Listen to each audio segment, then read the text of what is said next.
Hi friends, welcome back to our channel Udaya's Andhra foods. Friends, ఈరోజు మన recipe వచ్చేసి cabbage egg curry అండి. ఈ క్యాబేజీ ఎగ్ కర్రీ టేస్ట్ అనేది చాలా చాలా బాగుంటుందండి.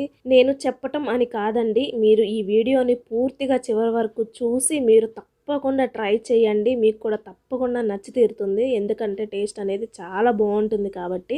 అండ్ అదేవిధంగా ఈ క్యాబేజీ ఎగ్ కర్రీ వేడివేడి అన్నంలోనే కాదండి, బ్రేక్ఫాస్ట్లోకి అంటే దోశల్లోకి, రోటీలోకి, పరోటాలోకి ది బెస్ట్ కాంబినేషన్ అండి. మీకు కూడా తప్పకుండా నచ్చి తీరుతుంది.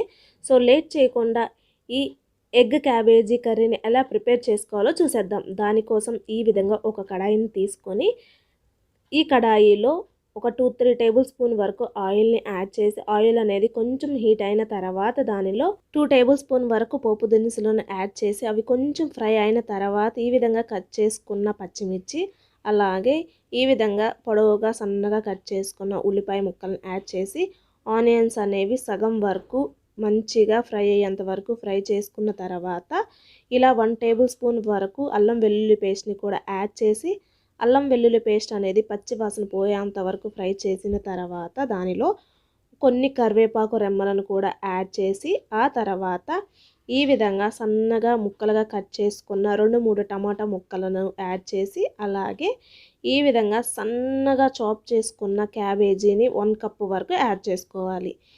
వీటిని యాడ్ చేసిన తర్వాత ఇది మొత్తం కలిసేలా చక్కగా కలుపుకొని మూత పెట్టి మీడియం టు లో ఫ్లేమ్లో చక్కగా ఫ్రై అయ్యేంత వరకు కుక్ చేసుకోవాలండి. చూడండి, చక్కగా మగ్గిన తర్వాత చూపిస్తున్నాను. మధ్య మధ్యలో మిక్స్ చేసుకుంటూ లో టు మీడియం ఫ్లేమ్లో కలుపుకుంటూ ఈ విధంగా కుక్ చేసిన తర్వాత ఇప్పుడు దీనిలో రుచికి సరిపడనంత ఉప్పు, అదేవిధంగా 1/2 టేబుల్ స్పూన్ వరకు పసుపు, అలాగే 3-4 టేబుల్ స్పూన్ వరకు కొబ్బరి కారం పొడిని యాడ్ చేసుకోవాలండి. ఈ కొబ్బరి కారం పొడిని ఎలా ప్రిపేర్ చేసుకోవాలో ఆల్రెడీ మన ఛానల్లో పోస్ట్ చేశాను, చూడని వాళ్ళు ఉంటే తప్పకుండా చూడండి. సో ఈ విధంగా ఈ కొబ్బరి కారం పొడిని యాడ్ చేస్తే టేస్ట్ అనేది చాలా బాగుంటుందండి.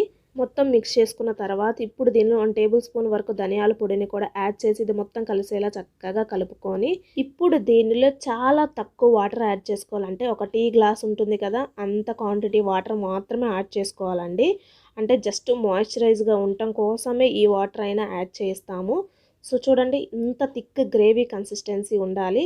ఇప్పుడు మనం దీనిలో బ్రేక్ చేసి పెట్టుకున్న 3-4 ఎగ్స్ వరకు యాడ్ చేసుకొని వెంటనే మిక్స్ చేయకుండా 5-6 సెకండ్స్ పాటు గ్యాప్ ఇస్తూ ఈ విధంగా స్లోగా మిక్స్ చేసాము అంటే కర్రీ స్ట్రక్చర్ అనేది చాలా బాగుంటుందండి. మీకు ఎగ్ ముక్కలు ముక్కలుగా కావాలి అని అనుకుంటే ఒక 2 మినిట్స్ పాటు ఇలానే ఉంచిన తర్వాత మిక్స్ చేయండి, చాలా పర్ఫెక్ట్గా ఉంటుంది. చూడండి, ఈ విధంగా మొత్తం కలిసేలా చక్కగా కలుపుకోవాలి. చూడండి, ఎగ్ యాడ్ చేసిన తర్వాత జస్ట్ 2 మినిట్స్ లో ఫ్లేమ్లో కుక్ చేసాము అంటే సరిపోతుంది. మరీ డ్రై అవ్వనివ్వకండి, అంత బాగోదు. ఈ విధంగా మాయిశ్చరైజర్గా ఉంటేనే చాలా బాగుంటుంది టేస్ట్ కర్రీ అనేది.